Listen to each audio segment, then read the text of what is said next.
بسم اللہ الرحمن الرحیم۔ السلام علیکم۔ ابو دھابی میں رہنے والوں کے لیے، UAE میں رہنے والوں کے لیے بہت اچھی خوشخبری ہے۔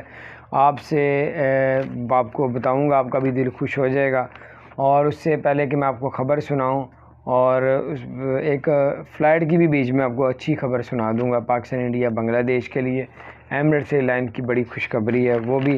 لیکن یہ آپ کو خوشخبری تب سناؤں گا کہ سب سے پہلے تو آپ سے میں گزارش کروں گا، میرے ڈسکرپشن میں میرے بیٹے کے چینل کا لنک موجود ہے، ڈسکرپشن میں جائیں، اس لنک کو کلک کریں، اس کے چینل میں جا کے اس کے چینل کو سبسکرائب کریں، بیل آئیکن پریس کر دیں، کیونکہ آج میرے بیٹے کی سالگرہ ہے۔ اس کو میں نے کہا تھا 300 سبسکرائبر اس کو میں سالگرہ میں تحفہ دوں گا، تو یہ آپ کے بغیر نہیں پورا ہو سکتا۔ آپ اس کے جا کے چینل کو سبسکرائب کریں۔ آپ کو بتاتے چلیں 3 خبریں ہیں۔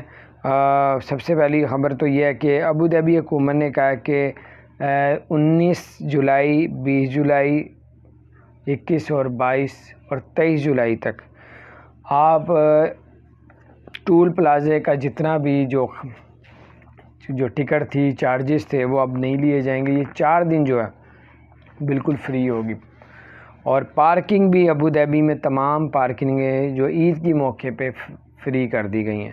اس کے علاوہ آپ کو بتاتے چلیں یہ 4 دن کے لیے، اسی طرح شارجہ میں، دبئی میں بھی اور بھی ریاستوں میں اسی طرح کی انہوں نے بڑی بڑی زبردست اپڈیٹس دی ہیں جو پارکنگ فری ہے۔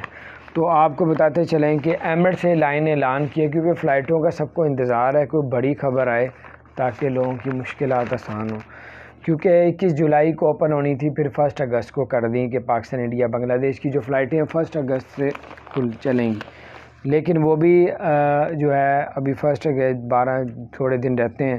ایمریٹس ایئر لائن نے اعلان کیا کہ 1 اگست سے جو ہے 1 اگست سے 124 ملکوں میں فلائٹیں آنا اور جانا شروع ہو جائیں گی ایمریٹس ایئر لائن کی، جو ابھی پچھلے 1.5 سال میں 124 کنٹریز میں نہیں جا رہی تھی کرونا کی وجہ سے، تو اب دوبارہ سے سٹارٹ کرنے جا رہے ہیں۔ تو اس میں بھی انشاءاللہ تعالی اللہ پاک چاہے کہ پاکستان، انڈیا، بنگلہ دیش کی بھی فلائٹیں ساتھ ہی اوپن ہو جائے، کیونکہ 1 اگست کا ہی انہوں نے ٹائم دیا، 1 اگست کا۔ تو بہرحال آپ سے پھر دوبارہ گزارش ہے کہ اللہ تعالیٰ آپ لوگوں کے لیے آسانی پر، آپ سے گزارش ہے کہ ڈسکرپشن میں میرے بیٹے کے چینل کا لنک موجود ہے، اس لنک کو کلک کریں، اس کے چینل کو جا کے سبسکرائب کریں۔ السلام علیکم۔